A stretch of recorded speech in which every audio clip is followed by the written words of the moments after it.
to the homicide piece of it. I'm going to do OIS first, guys, so we don't confuse everybody. You stay here for the OIS, please. Then we'll transition. Sorry, guys. You all look beautiful, though. All of you. Handsome. Friday best. Are you all ready? Thank you. Okay. First of all, I'm going to just give you a real quick, in case some of you weren't there, rundown chronologically of this morning's OIS, and then I'll provide you another update. As you all know, this morning at 3:27 a.m., we received a call on the 10400 block of Hess Drive. Officers were dispatched to an attempted suicide hotshot call, which means we respond with lights and sirens. The initial call came in at 3:27. Officers began responding at 3:28, and our first officer arrived on scene at 3:31 a.m. At 3:27 a.m., the deceased suspect's wife, who was the victim in this case, called and stated her husband was going to kill himself. At 3:28 a.m., the caller also stated that suspect may kill her. At 3:28 a.m., caller stated that the suspect has guns, but unsure if he had any firearms with him. At 3:29 a.m., we received information that the suspect was possibly traveling in a tan Ford Ranger. At 3:29 a.m., the caller, victim of the domestic violence, stated again the suspect was going to kill her. The caller screamed and dropped the phone. At that time, we could not hear anything further in the background. Our call takers couldn't hear anything. At 3:32 a.m., our officer spotted a possible suspect vehicle and attempted to catch up to the suspect vehicle. At 3:34 a.m., a vehicle pursuit was initiated by members of the Austin Police Department. At 3:41 a.m., the suspect vehicle, police officers from the Austin Police Department patrol assets deployed what we call spike strips, like I said earlier, tire deflation devices, and successfully deployed it at the on William Cannon near Man Shack. At 3:43 a.m., the suspect vehicle, still fleeing after the tires had been spiked, southbound Congress Avenue. At 3:45 a.m., the suspect vehicle drove into the entrance to the Walgreens parking lot on South Congress Avenue and Slaughter, and ended up in that grassy area adjacent to the sidewalk. That was at 3:45 a.m. At 3:46 a.m., after the suspect came out armed with a revolver in his left hand, while he was out of the car, armed with the revolver, alternating his motions with it, aiming at the police officers. One member of the Austin Police Department discharged several rounds striking the suspect. Unfortunately, the suspect was pronounced deceased by Austin Travis County EMS at 3:55 a.m.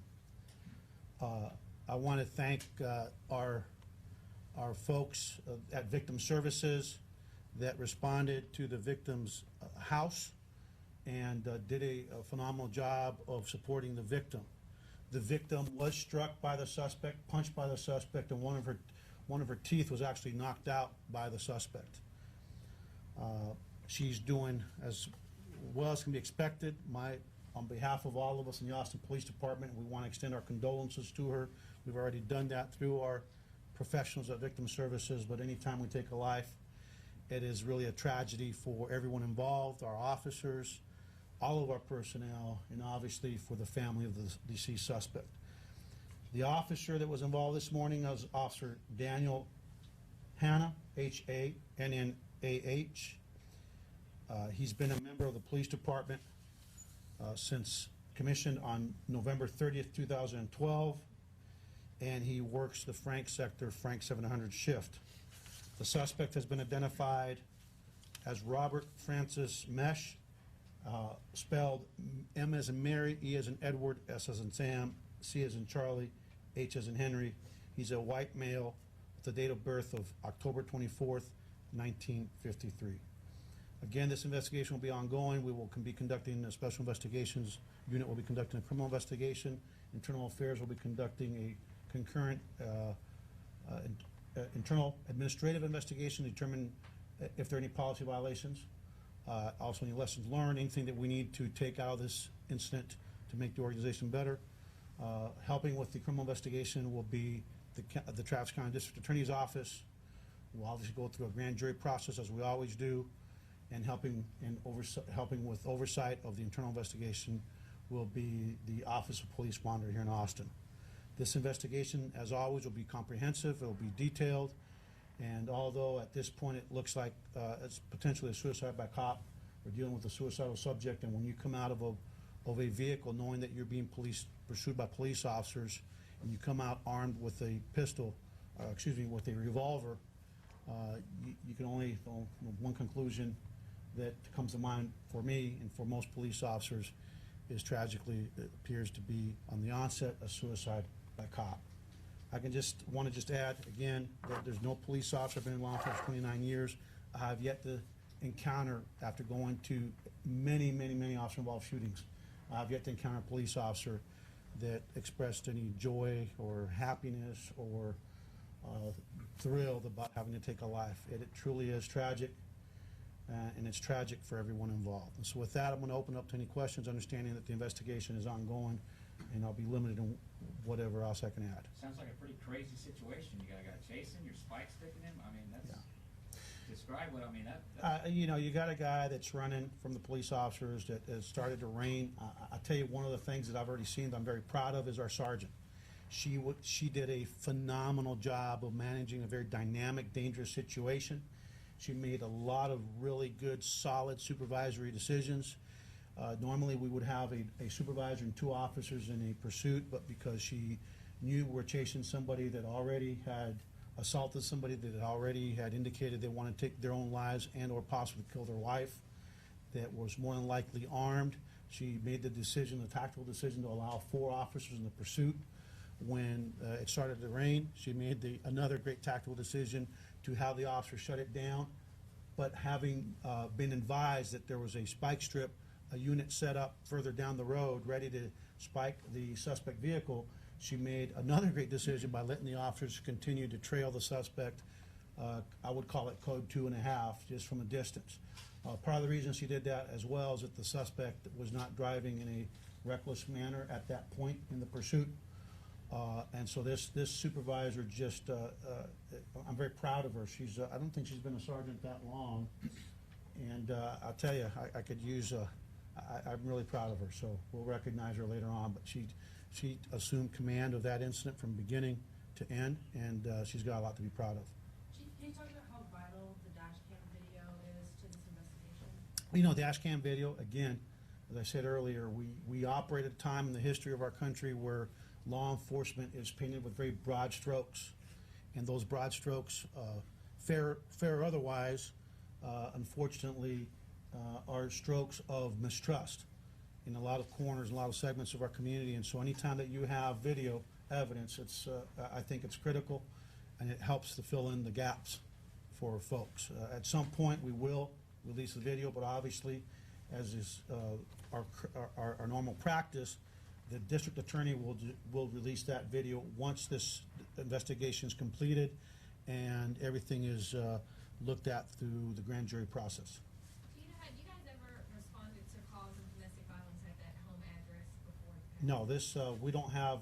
The suspect doesn't have any real criminal history. The only contact we had with the suspect was back.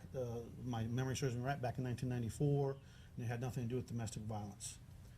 Chief, it seems mental health plays a big role in a lot of the calls that officers take, especially this one this morning.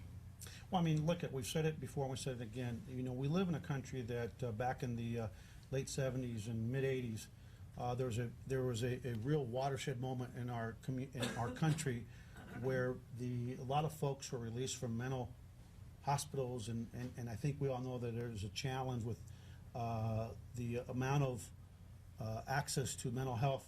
I'm not saying that was the issue here, even though a guy that's suicidal, I will just let you draw your own conclusions.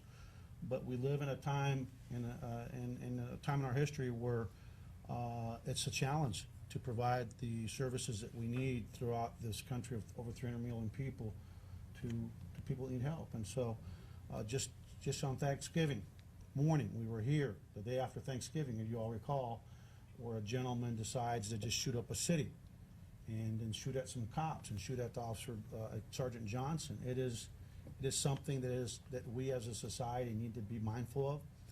And what I tried to say then, I'll say again today, is that that we have a responsibility, I believe, we have a moral responsibility that when we believe somebody is in state of depression that is going to hurt somebody, that we should tell somebody and get them some help or do our very best to do so.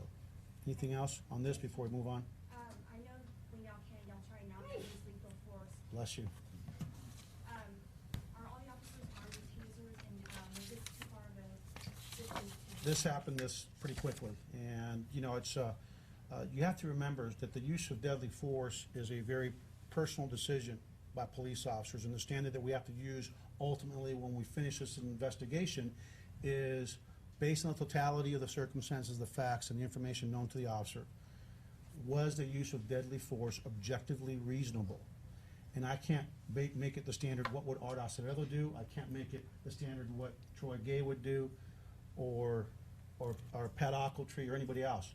It is the reasonable officer standard. And when somebody comes out of a car with a gun, understanding that action beats reaction 99 times out of 100, it is a tough call for the officer. If they hesitate and everything works out, they're heroes. If they hesitate and it doesn't work out, they're potentially dead. And so that's something that, again, when we make our final determination, the grand jury makes the final determination, it's that reasonable officer standard. There was, obviously, our patrol officers have tasers, but I can tell you in most instances, if you come out of a car armed with a handgun, and police officers that are chasing you in a pursuit, and you've already been engaged in violence at your residence, threatening to kill your wife, that is not wise. There's a high probability that you're going to end up getting shot and potentially killed, no matter who that police officer is. The officer that was involved in the shooting, I know you said he was commissioned in 2012. Did he serve any other department, or is APD his first? This, as far as I know, this is his first department. Have you spoken with him? How is he doing? I did speak with him. I saw him this morning. I was part of the walkthrough with him. Obviously, he's shaking like they all are. But he's, you know, we train for these critical incidents. We evaluate people through the hiring process with psychological evaluations to make sure they have the right psyche to be involved in these very dynamic critical incidents. And I think that he's doing as well as can be expected under the circumstances. And so what will happen with him now, he's on administrative leave.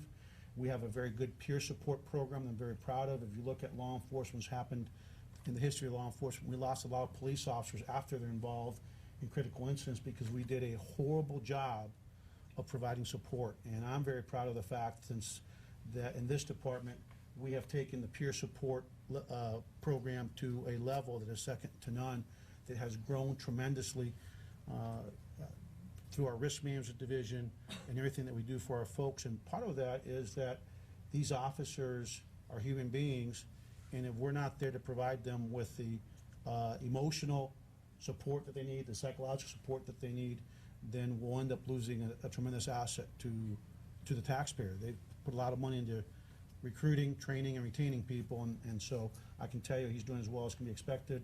He's going to have his ups and downs, but hopefully he'll bounce back. He will now go through psychological debrief with the staff psychologist for the police department. He obviously was had to submit to a blood chemical test, and once he feels right, if we don't see anything too alarming in the investigation, at some point he'll be cleared to come back. Anything else? Is that it? Can you spell this name again? The suspect's name? Suspect's name is Robert Francis, Francis, Mesh, Mesch. He's a white male, date of birth of 10/24 or 53. Okay. Don't go too far in case they need you for Spanish with them.